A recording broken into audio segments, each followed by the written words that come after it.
इस कविता का जो विषय है, वो जो शब्द है, असल में उस पर कविताएं नहीं लिखी जा सकती। दुनिया की किसी भी कलम में इतनी ताकत नहीं है कि वो मां पे कविताएं लिख सके। मैं तो बहुत छोटा कलमकार हूं, मैं मां पे क्या कविताएं लिखूंगा। मैंने एक कविता सिर्फ ये लिखी है कि जब मां हमारे पास होती है तब शायद उसके होने का एहसास नहीं होता। जब मां नहीं होती तब जिंदगी क्या होती है, बस मैं ये कहना चाहता हूं। तब आप सुने उस कविता को। एक बहुत छोटी सी कहानी उस कविता के शुरू में कहता हूं। एक जंगल में एक संगीतकार मृदंग बजाता था। मृदंग ढोलक की तरह एक वाद्य को कहते हैं। और जब मृदंग बजाता तो एक बकरी का बच्चा वहां रोज आके खड़ा हो जाता। एक दिन सर ये कैमरे जो भी हैं बंद कर दें प्लीज, फॉर गॉड सेक।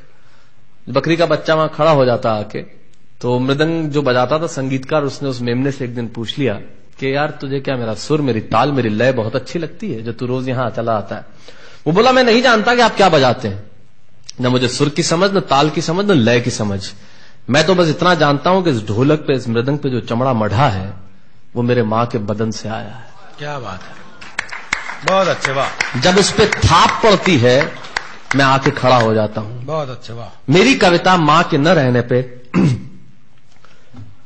भीतर से पड़ी हुई थाप की कविता है, तब सुनाना चाहता हूं। इस कविता में अगर आपके आंसू बाहर की दुनिया की यात्रा करना चाहे तो रोकिएगा मत। अगर आपको ठीक लगे, जैसा कहता हूं जब मां नहीं होती तब जिंदगी क्या होती है। एक मुनव्वर राणा साहब का शेर उधार लेता हूं कि किसी के हिस्से में मकान आया, किसी के हिस्से में दुकान आई, मैं सबसे छोटा था, मेरे हिस्से में मां आई। क्या बात है, वाह वाह, बहुत अच्छा। तब कहता हूं कि कल जब उठकर काम पर जा रहा था तो अचानक लगा कि कोई रोक लेगा मुझे। कल जब उठकर काम पर जा रहा था तो अचानक लगा कि कोई रोक लेगा मुझे और कहेगा खड़ा खड़ा दूध मत पी, हजम नहीं होगा। मुझे लगा कोई कहेगा खड़ा खड़ा दूध मत पी, हजम नहीं होगा। 2 घड़ी सांस ले ले, अरे इतनी ठंड और कोट भूल गया, इसे भी अपने पास ले ले।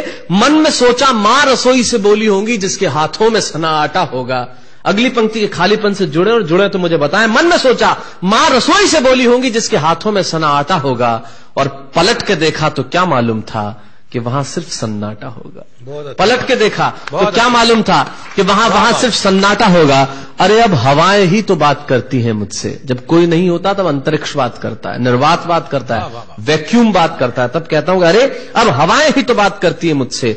लगता है जब जाऊंगा किसी खास काम से तो कोई कहेगा दही शक्कर खा ले बेटा, अच्छा शगुन होता है। कोई कहेगा गुड़ खा ले बेटा, अच्छा शगुन होता है। पर मन इसी बात के लिए तो रोता है कि सब कुछ है मां, सब कुछ, जिस आजादी के लिए तुझसे मैं सारी उम्र लड़ता रहा। आपने अपने बचपन में देखा होगा, माए हमें टोकती है, यहां मत जा, वहां मत जा, ये मत कर, वो मत कर। तब हम आजाद होना चाहते हैं, और आजादी की कीमत कितनी बड़ी देनी पड़ती है। अगर कम शब्दों में मैंने ठीक बात कह दी हो तो इसका एहसास मुझे जरूर कराइएगा कि सब कुछ है मां, सब कुछ, जिस आजादी के लिए तुझसे मैं सारी उम्र लड़ता रहा वो सारी आजादी मेरे पास है। फिर भी न जाने क्यों दिल की हर धड़कन उदास है। कहता था ना तुझसे मैं वही करूंगा जो मेरे जी में आएगा, और आज मैं वही सब कुछ करता हूं जो मेरे जी में आता है। बात यह नहीं है कि मैं जो चाहूं कर लूं, मुझे कोई रोकने वाला नहीं है। बात है तो इतनी सी कि सुबह देर से उठूं ना तो कोई टोकने वाला नहीं है। बहुत अच्छे, वाह वाह, बहुत अच्छे, वाह वाह वाह वाह। बात है तो इतनी सी कि सुबह देर से उठूं ना तो कोई टोकने वाला नहीं है।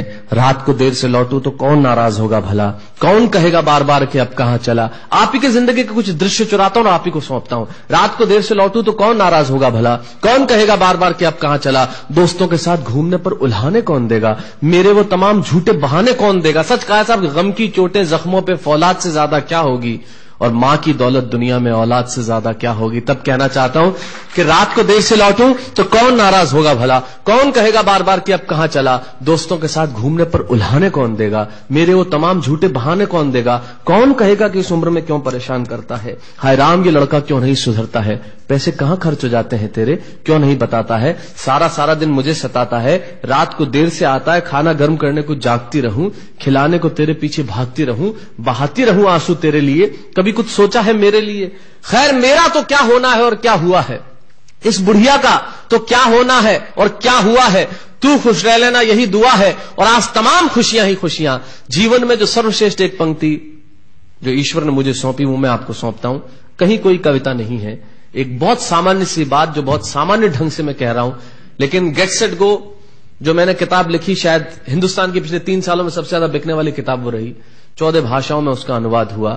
वाह वाह में मैं रोज टीवी पे बोलता हूं, मेरे लाखों लफ्ज कुर्बान करता हूं सिर्फ उस एक पंक्ति पे जो ईश्वर ने मुझे सौंपी, और कहीं कोई कविता नहीं है, आप ही का भाव आपकी उठा को सौंपता हूं और देता हूं, और जिस विश्वास के साथ मैंने लिखा उस विश्वास के साथ आपको देता हूं कि मेरा तो क्या होना है और क्या हुआ है, इस बुढ़िया का तो क्या होना है और क्या हुआ है, तू खुश रह लेना यही दुआ है। और आज तमाम खुशियां ही खुशियां, गम ये नहीं है कि कोई ये सब खुशियां बांटने वाला होता, पर कोई तो होता जो गलतियों पे डांटने वाला होता। बहुत अच्छे, वाह वाह वाह वाह, बहुत अच्छे, वाह। गम ये नहीं है कि कोई ये सब खुशियां बांटने वाला होता, पर कोई तो होता जो गलतियों पे डांटने वाला होता। और अंतिम पंक्तियां देता हूं कि तू होती ना तो हाथ फेरती कभी सर पर या हल्के से बाम लगाती, आवाजें दे देकर सुबह उठाती, दिवाली पे टीका लगाकर रुपए देती और कहती बड़ों के पांव छूना आशीर्वाद मिलेगा, कपड़े मत फाड़ना अगला कपड़ा अगली दिवाली को सिलेगा, बहन को सताता तो तू चांटे मारती, बीमार पड़ता तो रो रो के नजरें उतारती,